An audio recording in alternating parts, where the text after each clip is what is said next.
د کندوز ولایت مرکز اړوند په کوبایي سیمه کې د فلسطین د ازادۍ جام تر سرلیک لاندې د فوټبال ژمنۍ سیالۍ پای ته ورسېدې. دغه سیالۍ چې د یادې سیمې د کوبایي ښوونځي په لوبغالي کې د 12 ورزشي ټیمونو ترمنځ پیل شوې وې، د استقلال فوټبال ټیم په اتلولۍ او د نیکپای نمبر 1 ټیم په نایب قهرمانۍ سره پای ته ورسېدې.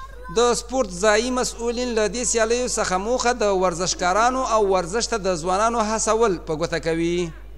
هدف مهمی بود که جوانان یک جای با هم دست مزد شوند، تشویق شوند و در ورزش شروع بیارند، در آینده ها از این بهتر شوند.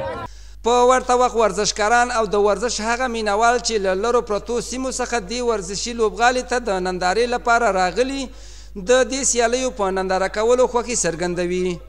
دوی د اسلامي امارت له سیمهییز حکومت غواړي چې د ورزشکارانو او ورزش ته د ځوانانو د هڅولو لپاره خپله پاملرنه زیاته کړي او د دې ولایت په بیلابیلو لرو پرتو سیمو کې ورته ورزشي لوبغالي جوړ کړي.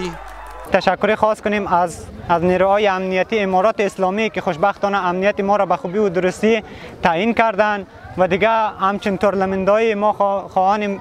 بازی خیلی لذت بردیم.